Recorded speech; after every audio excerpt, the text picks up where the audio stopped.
Hey there everyone, welcome back to my channel. Today we're going to be talking about all of the books that I read in the month of November and my December TBR. Trust me when I say I know this video is so late. We are already well into December now, but I wanted to go ahead and just be consistent and tell you all about the books that I've already read and what you'll see in my upcoming vlogs on my channel for December reads. Also, I did not read that much in the month of November. I think I only read about 7 books, so it was a lighter reading month, so I didn't want to make a whole video just dedicated to that. Also, if you don't really care about my November wrap up, then I'll put the timestamp from when we're going to transition into the December TBR up here somewhere, and you can just skip ahead to that. Alright, so let's jump into what I read in November. So the first book that I finished in the month of November was If We Were Villains by M.L. Rio. I listened to this as an audiobook and I gave it 4 stars. This book follows 2 timelines. The past timeline when you see this group of young actors at the school dedicated to the arts and what they are going through in their senior year. And then you have the present timeline where our main character that we're following, Oliver, is behind bars and is about to get out. So in the current timeline, he is working with this detective who was on the case many years ago about this crime that we're very unsure of as the reader. We assume that in the past timeline, we're going to get whatever led up to our main character being behind bars. So there is definitely a lot going on in here. It is very interesting. We get to see these characters at this school very designated for the arts, and it's almost like they get just swallowed up whole into this university and are just so invested in Shakespeare specifically. So we get to see the acting side of it where they're just putting on very specific Shakespeare plays and how the different characters in the novel are reflected in the characters in the plays and just their own different mentalities around this. I don't know very much about Shakespeare. I'm sure it would have had more of an impact if I did, but since the story is told in a way where you don't really need to know what Shakespearean plays were or anything regarding that.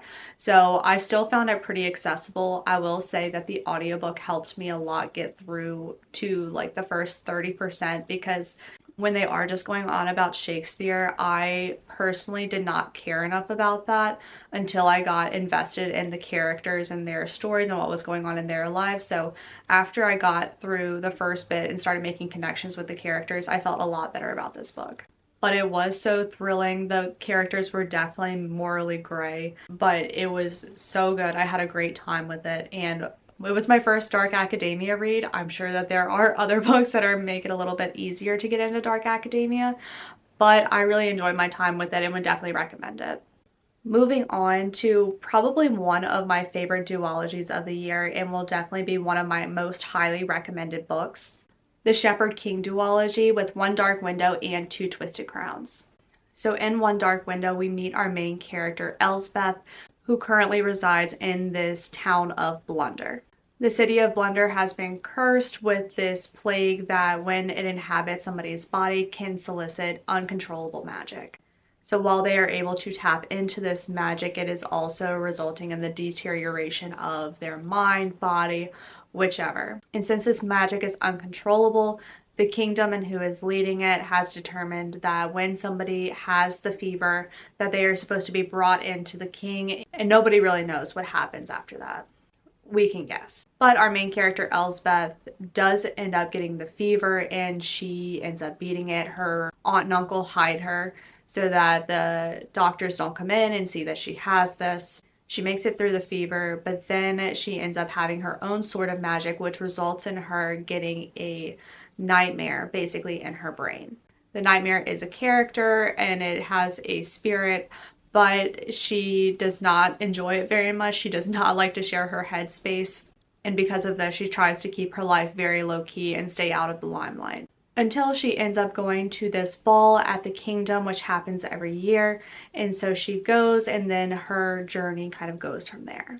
This book was so entertaining. I have never seen a magic system quite like it because on top of the uncontrollable magic that comes from the result of a fever, you have the controllable magic, which is in the form of cards. And this has different powers that you can tap into based on the card that you're holding.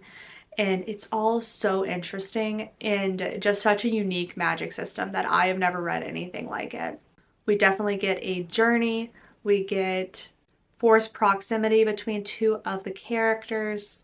Definitely a very gothic setting. We are in this kingdom, and then there's this mist surrounding the town that is slowly closing in, and unless you have some type of charm, then you are going to get lost into the mist. So there are a lot of elements to this story, but it's told, I know that I'm probably not describing it very well, but it is so interesting. I really enjoyed the characters in here, especially Elsbeth, as she deals with this nightmare in her head. And this book leaves off on such a cliffhanger, so I went directly into Two Twisted Crowns, and I was reading this on the beach, and I swear I was just mouth open on the edge of my seat, just so invested in this journey and these characters and what they were doing. And something I think that Rachel Gillig did really well was incorporate different POVs into Two Twisted Crowns. So a couple of the characters that we meet in One Dark Window, they have their own POV here. And I felt like that really added some layers to this duology because you care about the individuals, but then you also get to see how their side quests ultimately impact the overall journey. And it was so, so good. I can't say enough good things about these books. I gave this one 4 stars and I gave Two Twisted Crowns 5 stars. So overall, the Shepherd King duology, I gave 5 stars and am going to be highly recommending it for a very long time. Something kind of funny, I wanted to gift this to one of my friends for Christmas, and it turns out that Barnes & Noble doesn't have any more copies within the Richmond area basis, and then Amazon can't deliver that it'll be here by Christmas because everybody wanted one. So very popular right now and for a very good reason. Next, I read The Fury by Alex Michaelides. This was an advanced reader copy that was sent to me, and it comes out in January. Unfortunately, this was a disappointing read for me. I ended up giving this story 2 stars. So our narrator in this story is Elliot Chase, and he is a very interesting guy, we'll say. And he is very close with this ex-movie star, Lana. The summary on the back of the book basically states that Lana is an ex-movie star. She's kind of reclusive and she wants to get away from England, and so she has her own private island in Greece. And so she invites a couple of her friends to go out there and just kind of unwind and relax. This ends up being a murder mystery story, a whodunit, and it has many twists and turns. However, I think how this story is told just really threw me for a loop and made me not really involved or very invested in what was happening. And I think this is because Elliot Chase, so he is our narrator, but he's also supposed to be telling us the story. And so he's inserting his personal opinions into the story, which is really pulling you as the reader, I think, out of it. He's also very pompous, very above it all. And I think that I'm sure that was the author's intention, but it just made it very hard to like him as a character and then also like the story as a whole, since he is basically telling it outside of what is happening. And then the storyline is kind of just all over the place. It's not chronological, so we're not going from seeing our main character as a young boy, how this impacted him, and the overall result of all of that. We are seeing these characters on an island, then we're bouncing back to his childhood, and then we're bouncing back to how things get started. So it all seemed very all over the place, and maybe that was a stylistic choice, but it just did not work for keeping me invested in the story. And the end. Just no, it didn't work. It did not add up for me. I did not really enjoy it.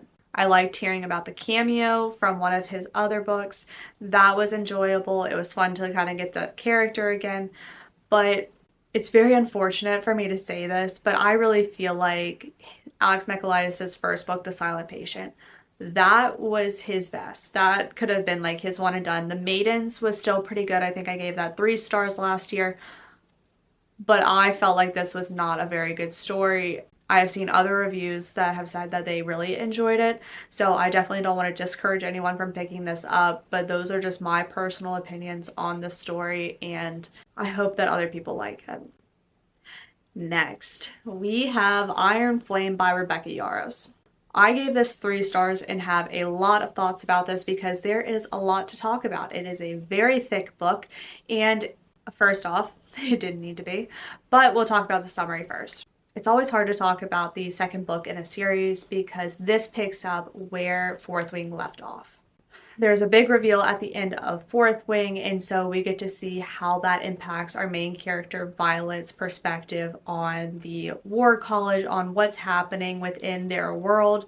So we get more of the War College in this story, but then more of what happened at the end of the story and kind of how that story builds from there. I am sorry that is so vague, but that is, I feel like, the best I can do without spoilers. However, I think that we can talk about this book for probably a very long time, so I'm going to try to keep it short.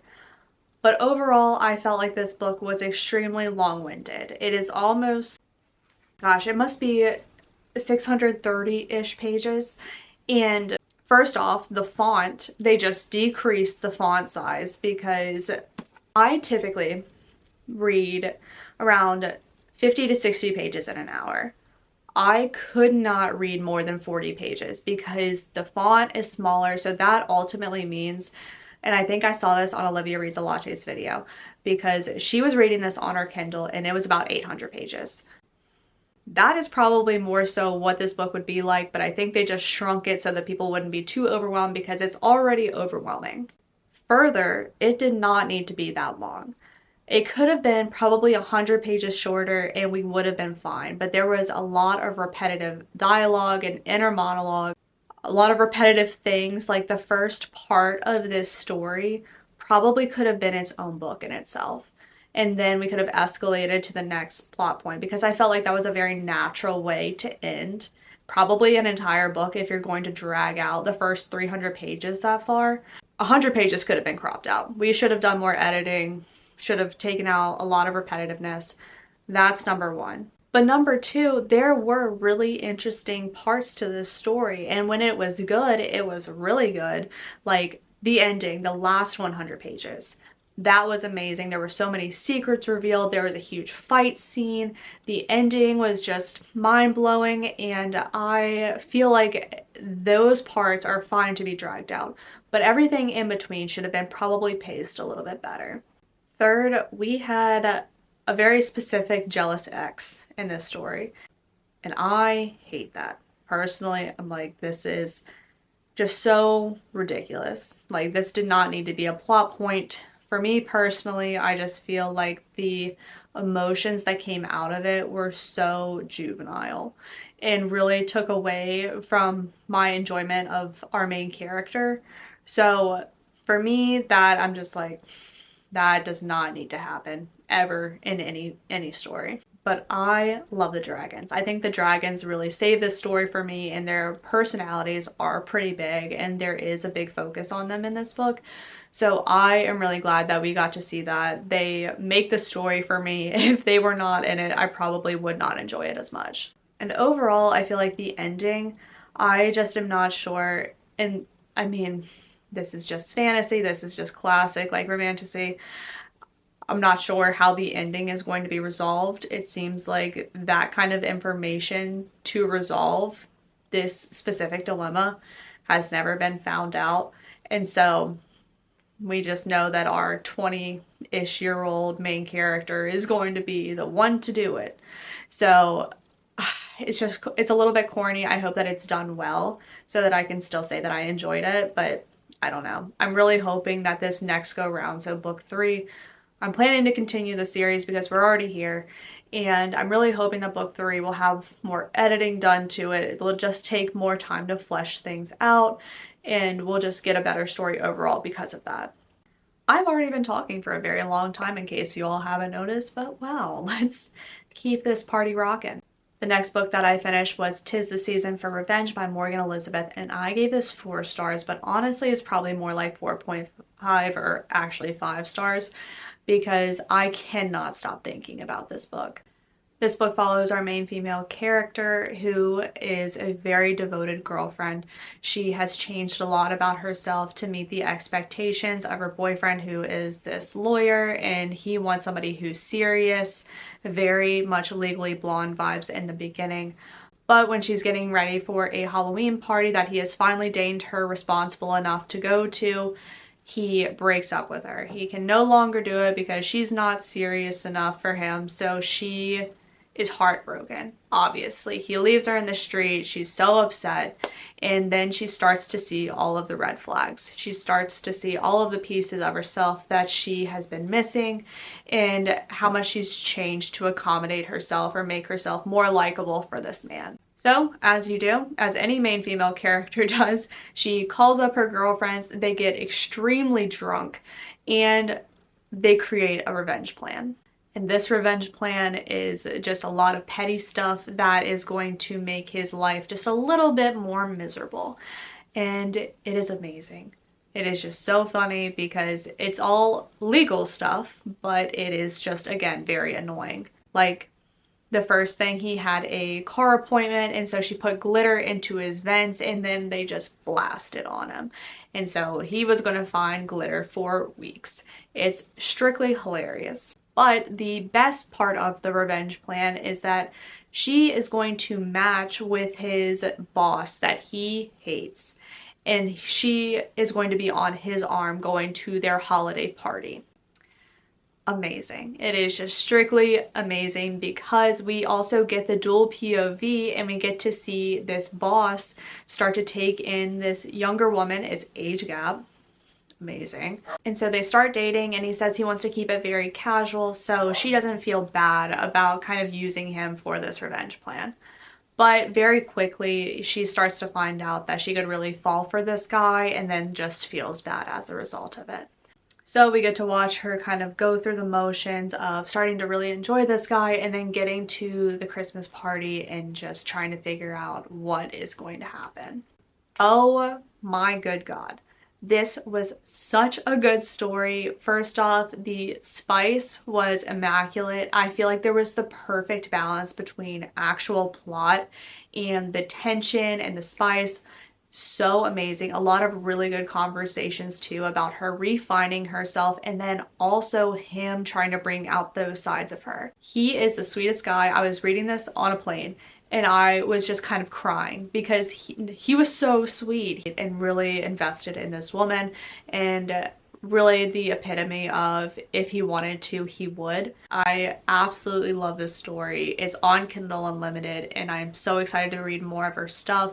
She just had a new book come out called Big Nick Energy, and I think it's very similar, where he is just extremely romantic and falls pretty hard for a woman, and again, just the epitome of if he wanted to, he would. Please pick up this book. I loved it so much and I just can't say enough good things about it. And then the last read of November for me was Love Theoretically by Ali Hazelwood. And again, 5 stars, so amazing. I think that this is very important for everyone to understand, and I think most people already do, is that Ali Hazelwood writes basically the same book, but in a different color.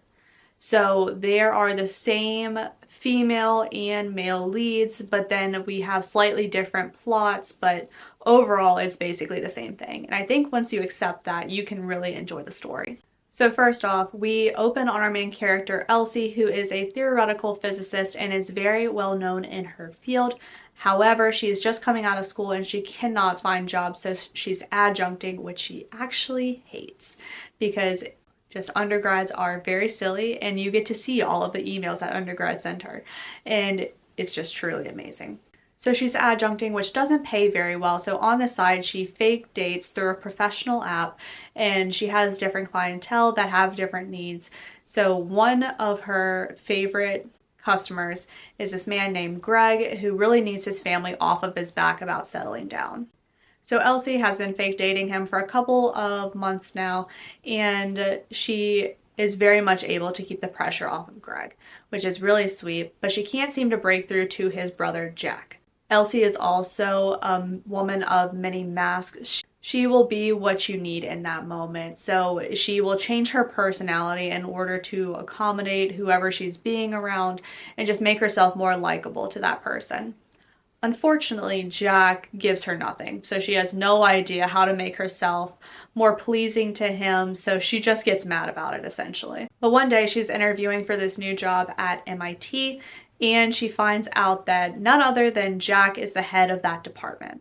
In her fake dating circle, she has claimed herself a librarian, so you can imagine Jack's surprise when she comes out with a PhD and is a very promising theoretical physicist. So we get to watch this woman go through her interview process, get to know Jack more, and Jack start to know her, the real her, more. And again, it is just so much fun.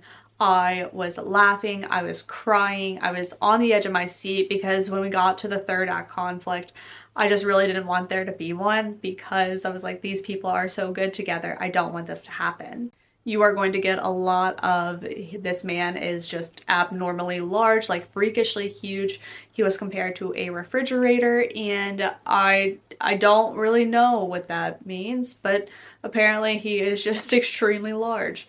So you already know that that's going to happen and be a main theme throughout this entire thing. But another part about Jack and how sweet he is that he just really wants to know the main Elsie. Like, he wants to know who she is under all of these different personalities and really starts to enjoy that woman. And it's just so sweet. I really enjoyed this book. I skipped Love on the Brain. So I read The Love Hypothesis, skipped Love on the Brain, and read this one, and would definitely recommend everybody pick this up because it is just so good. You get cameos from the different books, but overall, I really enjoyed too the academia element. I am no physicist, but I feel like this is a really well-researched topic, and we have the rift between theoretical physics and experimental physics and just how these two fields differ. And I definitely feel smarter reading it, but then also a little bit dumber because I have no idea what some of the words mean, but it's done in a way where if you don't, it's okay. It's not essential to the plot. It's just kind of being thrown around. I definitely, if you can, read this maybe on your Kindle, so some of those words you can just like click and find out the definition, but I also felt like I wouldn't understand the definition of the words, which is a complete sidebar, but I really enjoyed the academia element in here. I think that this was so much fun. Again, I absolutely loved it and will probably be thinking about it for a while. And those are the 7 books that I ended up reading in the month of November. I had some really good reads and then also some slightly more disappointing reads, but overall I felt like I had a pretty good reading month and am now very excited to talk about my December TBR. Maybe I should have made this into 2 videos. This might be a little long, but here we go nonetheless. Also, since we are already quite a few days into the month of December, I'm going to talk about the books that I've already read first, which is kind of fun because I feel like I'm actually making a good progress on my December TBR already. It might even be the first month, dare I say it, that I finish my TBR. We'll see. If you don't watch my reading vlogs, then you haven't heard this yet, so I feel okay seeing it here. But sometimes when I am on Libby and I need a new audiobook, sometimes I'll just scroll through the audiobooks that are available like it's social media. So from doing that, I found Nothing to See Here by Kevin Wilson was available, and I think about a 6 or 7 hour audiobook. I thought, why not? I'm going to crush it super fast. It's a very short read and the premise is very interesting. So all in all, we have our main character, Lillian, who is brought into her old friend's mansion because she is married to a senator, and he has gone through this PR horrible thing where he left his ex-wife for this random woman before marrying Madison, friend of Lillian. His first wife ended up dying, and so now his 2 children that he had with his first wife are orphaned, and they're about to come live with him. He is on the track to potentially be some type of higher level in the government, and so they need to make sure that all PR things look good. Well, these 2 children that are about to come live with them, they are unique in the fact that they sometimes burst into flames, as seen here. This is not a fantasy. This is something that real doctors in this world cannot figure out. They have no idea why these children burst into flames. But because they do that, they have not been really exposed to the outside world in fear of just destroying everything. So Lillian is brought in to be their governess and basically teach them how the world works and also how to control their fire element, even though Lillian has no idea how to do that. What I'm not going to do is give you all a review at this point because I shouldn't. If this was a regular TBR video, I wouldn't have read it yet. So I was really looking forward to this book. It definitely exceeded my expectations, and I can't wait to talk to you all about it a little bit later. Next, a book that I carried over into this month was The Ashes and the Star-Cursed King by Carissa Broadbent. This is the second book in the Crowns of Nyaxia series. The Serpent and the Wings of Night left off on a huge cliffhanger, and this book picks up right where that one left off. We have some politics in here. We have some friends to lovers to enemies, probably back to lovers. So a big roundabout way of all of that. And a lot of grief from what happened at the end of The Serpent and the Wings of Night. So that is a big theme in here, and I was so excited to read this. Rain is everything, and probably one of my new book boyfriends, because he just worships Araya, and it is so sweet. Can't wait to talk to you all about this one as well. The third book on the December TBR is A Merry Little Meet Cute by Julie Murphy and Sierra Simone. If you see Sierra Simone's name, I feel like I just know what the book is going to be, and it is going to be spicy, my friends. So this story is essentially about an adult film star who is looking to branch out and expand her career, and luckily the producer of the studio she currently works for is trying to build up his own resume outside of that industry as well, and has partnered up with the Hope Network, who really focuses on wholesome holiday cutesy movies. So through a turn of events, our main female character gets brought into that.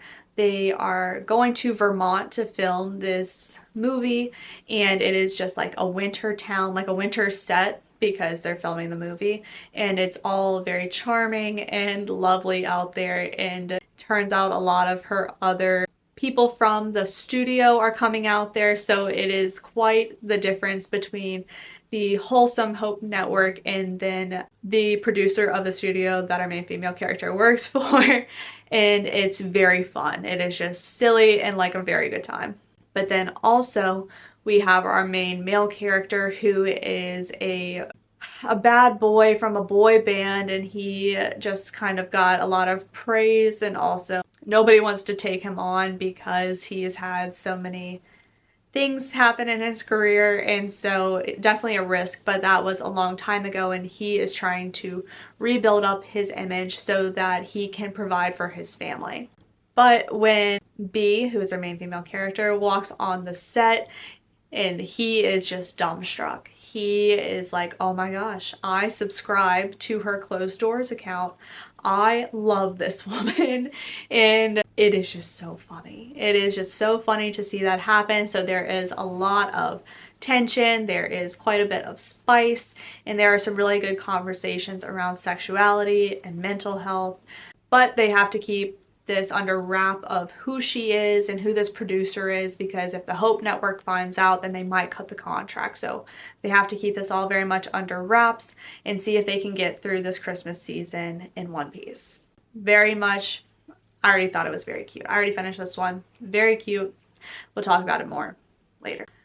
Next, the book that I'm currently in the middle of when I am recording this is Window Shopping by Tessa Bailey. And this is a very short holiday read and has a very unique concept. I can definitely say that I have never seen a story with this kind of plot, I guess. Our main female character, it opens on her standing outside of, I don't know if I'm saying this right, but it's Vivint. That's what I'm going to say. It's this very much luxury store in New York, and she is looking at a window display and just kind of giggling to herself because it looks so silly.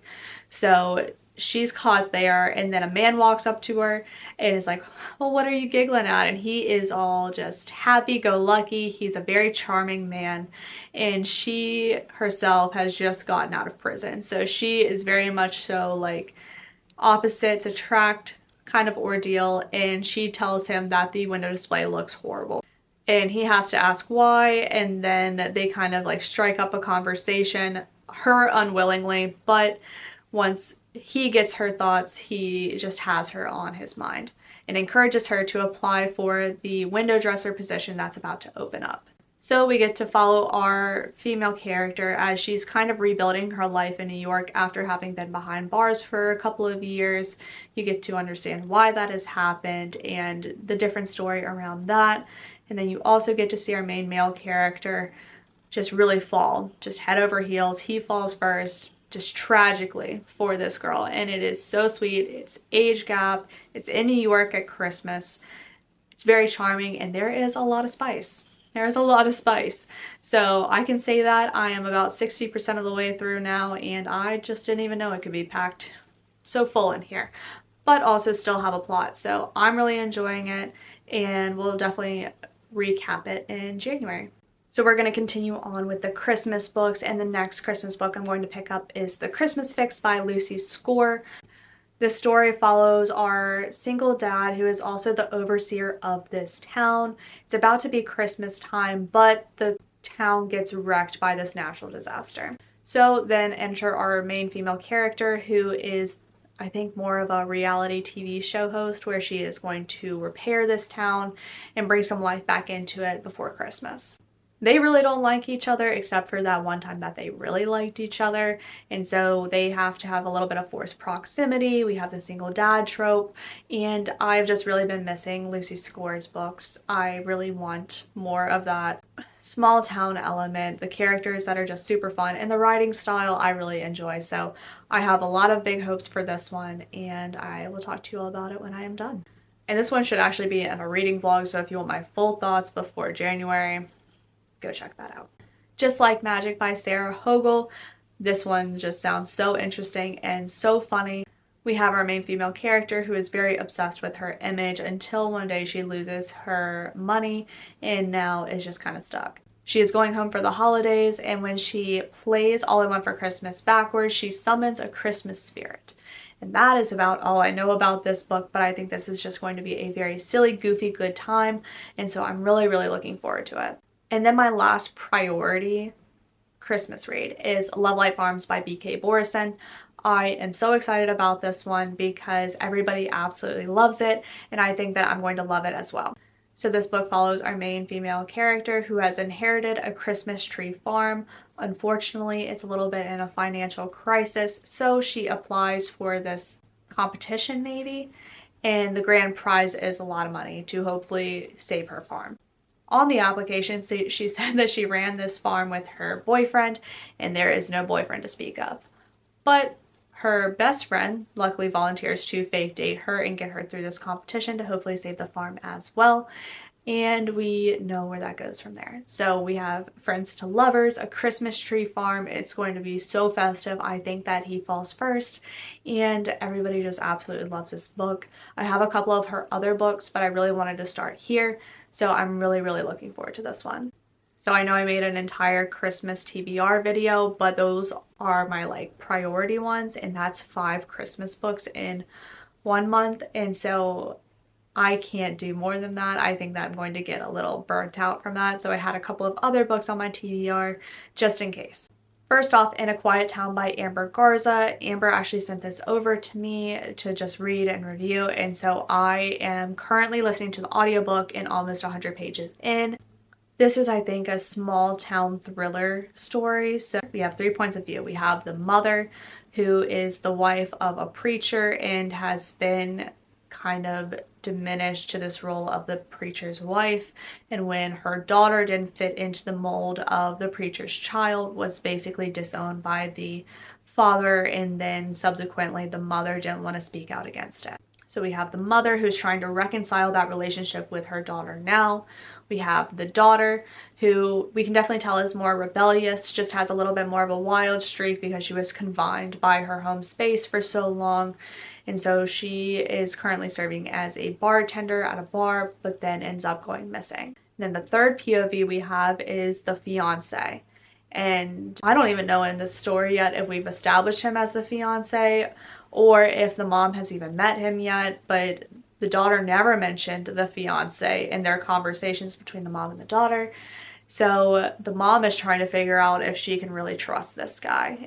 So there's a lot of elements going on. There's a big focus on religion and kind of the implications of that in the real world, and how the mom starts to question these things when she has a couple of things go on in her life. So yeah, I think it's going to be a super fun time. It's also promoted as a psychological thriller. I'm not sure how at this point, but I'm looking forward to figuring that out. So we'll definitely be updating you all on this one. And then I have a fantasy read, and that is Powerless by Lauren Roberts. This has been marketed as a little bit like the Hunger Games, and I think that it's going to be a trial sort of deal.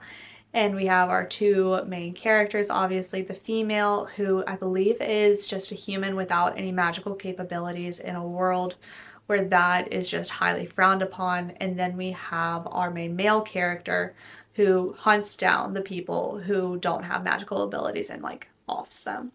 And I think there's going to be these trials that they have to go through. I think it ends on a big cliffhanger, but everybody that I have heard read this book has absolutely loved it. And I'm really, really looking forward to getting into it and seeing what all the hype is about, because I think the second book comes out next year and I definitely want to be ahead of the curve on that. And then the last book I have on my TBR for December is Butcher and Blackbird by Gwen Weaver, I think. I have this through NetGalley because it's going to be traditionally published, I think, here soon. And I am really looking forward to it. It is a unique story where it's a serial killer romance, and I am really unsure about that. I think in that terms it's going to be more of a dark romance. I truly don't know much about this book other than that everybody has absolutely loved it. So that will be coming soon. I don't know how that ties into the whole, Christmas spirit, but we're gonna do it anyway. And those are the 10 books that I want to read in the month of December. I have a lot of time off, so I'm really hoping to get through a good chunk of these. I've already gotten through 3 of them and am halfway through the 4th. So I think I'm making pretty good progress on it. I feel very good about it and very hopeful that I'll actually be able to knock this out this month. And that is my November wrap up and my December TBR. I just talked for a very long time, so I hope I cut this down when I'm editing. But I hope you all enjoyed listening to this and got some new book recommendation ideas and December Christmassy holiday romances. Let me know what you're most excited to read in the month of December in the comments down below. I think from a Christmas book perspective, I'm really looking forward to Love Light Farms by B.K. Borison. But then also from a fantasy standpoint, Powerless by Lauren Roberts. I'm really looking forward to that. I can't believe it's the last TBR of the year. We'll start 2024 and hopefully get into it in January, but how exciting. I think I'm going to end on a very high note in the month of December. So hope you all enjoyed this video, and I will see you all in the next one. Bye.